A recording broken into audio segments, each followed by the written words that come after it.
अस्सलाम वालेकुम जी, क्या हाल चाल है आप सबके। उम्मीद है जी आप सब बिल्कुल ठीक ठाक होंगे। आप सभी लोगों की दुआ की वजह से अल्हम्दुलिल्लाह हम सब भी एकदम ठीक है।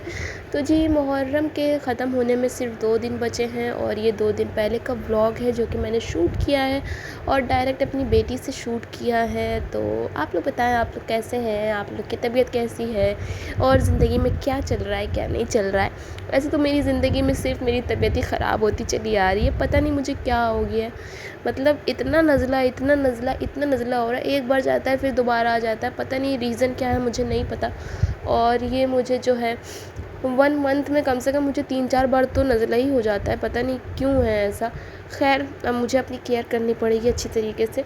तो जी आप लोग बताएं, आप लोग कैसे हैं और आप लोग की तरफ सर्दी ने दस्तक दी कि नहीं दी। खैर मेरी तरफ तो अभी बारिश ही चल रही है और जगह जगह इतनी बाढ़ आई हुई है। कुछ व्यूवर्स मेरे पाकिस्तान से हैं, तो मैंने सुना है कि पाकिस्तान में भी बाढ़ आई हुई है लाहौर वगैरह में। तो अल्लाह आप सब के लिए आसानी पैदा करे और जल्द से जल्द शिफा दे वहाँ के लोगों को। और जी खैर जी ये शाम का टाइम था और यहाँ पे मेरी बेटी लेटी हुई थी, वो खेल रही थी, तो उसकी मैं वीडियो शीडियो बना रही थी थोड़ी बहुत। अच्छा जी, मेरी मदर इन लॉ की 2-3 दिनों से, मतलब जब से मेरे घर में मजलिस हुई है ना तब से उनकी तबीयत ख़राब चल रही थी। पहले उनको फ़ीवर आ रहा था और फिर उसके बाद उनको जो है लूज़ मोशन स्टार्ट हो गए थे, जो कि बंद ही नहीं हो रहे थे। दिन भर में कम से कम 20 से 25 बार उनको लूज़ मोशन हो रहे थे। तो वो गई थी डॉक्टर को दिखाने। तो उनके जाने के बाद मैंने बेटी को यहाँ पे सुला दिया था, वो सो गई थी आराम से। और फिर मैंने जो अपने 2-3 बचे हुए काम थे वो निपटाए। वैसे तो मैं बेबी के सोने से पहले ही अपने सारे काम कर लेती हूँ और जब बेटी मेरी सोती तब मैं शावर वगैरह ले लेती हूँ। और जी यहाँ पे शावर वगैरह लेके मैं रेडी हो गई थी मजलिस में जाने के लिए। मेरे हस्बैंड घर पे थे क्योंकि अम्मी की वजह से उन्होंने छुट्टी कर रखी थी, अम्मी को ले जाना था अल्ट्रासाउंड वगैरह के लिए, तो उन्होंने छुट्टी कर ली थी। तो मैं मरियम को नहीं लेके गई थी, मैं अकेले ही मजलिस में चली गई थी। और जी मतलब शादी के बाद बहुत सारी ज़िम्मेदारी आ जाती है एक औरत के ऊपर। उसको घर का भी करना रहता है, उसको जो है अपने बच्चे का भी करना रहता है, उसको जो है और भी चीज़ें करनी रहती है। लेकिन ये एक वुमेन के ऊपर है कि वो इन सब चीज़ों को कैसे हैंडल करती है। खैर जी ये नेक्स्ट डे का व्लॉग है यहाँ पे, मतलब ये उसी दिन का व्लॉग है रात का। यहाँ पे हम लोग मरियम को लेके आए थे उसके हेयर कटिंग के लिए। तो यहाँ पे इस टाइम पे तो वो बहुत आराम से शांति से बैठी हुई है, लेकिन उसके बाद जो उसने हल्ला मचाया ना, मैं क्या ही बताऊँ। अस्सलाम वालेकुम जी, क्या हाल चाल है आप सबके। उम्मीद है जी आप सभी को ठीक ठाक होंगे। आप सभी लोगों की दुआ की वजह से अल्हम्दुलिल्लाह हम सब एकदम ठीक हैं। तो ये मरियम बैठी हुई हैं। अच्छा जी, तो आज जो है मुहर्रम ख़त्म हो चुके हैं, मतलब लास्ट मजलिस थी आज मुहर्रम की, 2.25 महीने की आज लास्ट मजलिस थी। और मतलब 9 रबीउल अव्वल की शब हो गई है आज। तो आज से मतलब खुशी हम लोग मनाने लगते हैं और ईद ज़हरा एक तरीके से सेलिब्रेट करते हैं। कल ईद ज़हरा है। तो जी बस आज लास्ट मजलिस थी। तो लास्ट मजलिस में सबसे आखिरी में मेरी चाची की मजलिस होती है। तो उनके यहाँ देखें बच्चों की ये चूड़ी बटी है इतनी क्यूट क्यूट सी। तो मैंने जो है मरियम को पहना भी दी है, ये फ्लैग कलर की चूड़ी है। माशाल्लाह माशाल्लाह बोल दीजिएगा आप सभी लोग ज़रूर। और जी कल भी मैंने जो है ब्लॉग थोड़ा बहुत शूट किया था, तो ये सब मैं मिक्स करके डाल दूँगी ब्लॉग में, क्योंकि ज़्यादा लंबे ब्लॉग शूट नहीं कर पा रही हूँ आजकल। तो हेयर कट मैंने मरियम को करवाया था। इतना ज़्यादा ये रोई है सबसे लास्ट में। तो मतलब उसने सेट कर दिए थे, लेकिन आखिरी में जो उसको थोड़ी बहुत फिनिशिंग करनी थी ना, वो नहीं वो कर पाया था। उसने कहा कि भैया आपकी बेटी बहुत ज़्यादा रो रही है, मैं नहीं कर पाऊँगा। तो हमने भी कहा चलो ठीक है रहने दो। तो हम लोग ने ये हेयर कट जो है करवाया था। मैंने सोचा तो दूसरा था, क्योंकि उसने जो है फिनिशिंग नहीं कर पाया, लेकिन तब भी अच्छे लग रहे हैं इसके ऊपर। और इसके मैंने जो है बॉयज़ कट बाल करवाए हैं, तो इसके ऊपर मुझे बहुत अच्छे लगते हैं बॉयज़ कट, क्योंकि इसकी शक्ल भी लड़कों की जैसी है, तो मुझे काफ़ी ज़्यादा अच्छी लगती है, क्यूट लगती है। माशाल्लाह माशाल्लाह बोल दीजिएगा आप लोग सभी। तो जी इनको मैंने चूड़ी पहना दी थी और मैंने भी चूड़ी नहीं पहनी है। बड़ों को भी चूड़ियाँ बटती हैं।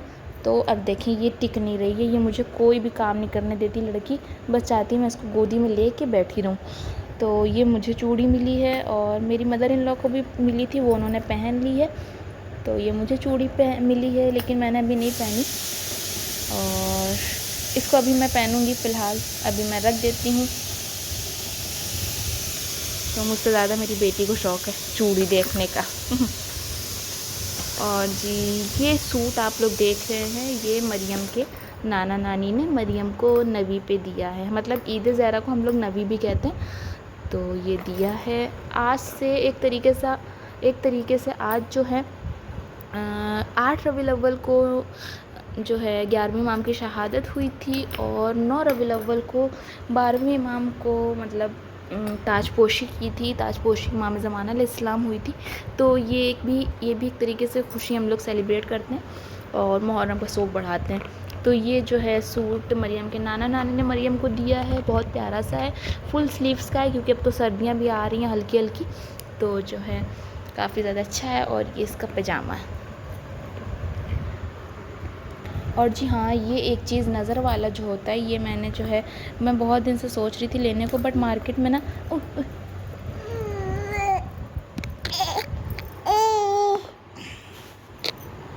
भेज जा ये भी जो है चूड़ियों पे चढ़ जाती है और इसके पैर में चोट आ जाती।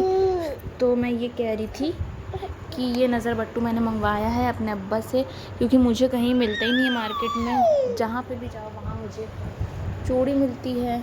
ये देखिए इसने क्या किया, मेरे साथ यही सब मुसीबत रहेगी, सामान इधर का उधर। खैर जी, अब मैं अपनी बेटी को देखती हूँ और आप लोग से मिलती हूँ थोड़ी देर के बाद। अच्छा जी, तो मैंने भी चूड़ियाँ पहन ली हैं, देखें इसको देखिए। तो अम्मा बेटी दोनों ने चूड़ी पहन ली है और अब मैं खाने जा रही हूँ ये तबर्रुक जो आज बटा था मजलिस में। तो इसको खाते हैं और साथ ही साथ एंजॉय करते हैं टीवी। अच्छा जी, तो यहाँ पे मैं बना रही थी दही की फुल्की। तो वैसे तो मुझे ये 9 रबीउल अव्वल को बनानी थी, लेकिन मैंने सोचा कि मेरे पास अभी टाइम है, तो मैं इसको अभी से ही बना के रेडी कर देती हूँ। और जी मैं कुछ लोग जो होते हैं दही की फुल्की बनाने के बाद उसको पानी में डिप करके फिर उसके बाद दही में डालते हैं। और सॉरी, वॉइस ओवर में दिक्कत आ रही है क्योंकि मुझे फिर से खांसी और नज़ला हो गया है। तो लेकिन मैं जो हूँ डायरेक्टली उसको जो है तलने के बाद सीधा दही में डाल देती हूँ। खैर जी, ये आज का व्लॉग सिर्फ इतना ही था। उम्मीद करती हूँ ये व्लॉग आपको अच्छा लगा होगा, और अगर व्लॉग अच्छा लगा तो प्लीज़ चैनल को सब्सक्राइब कर दीजिएगा, वीडियो को लाइक कर दीजिएगा और एक प्यारा सा कमेंट कर दीजिएगा।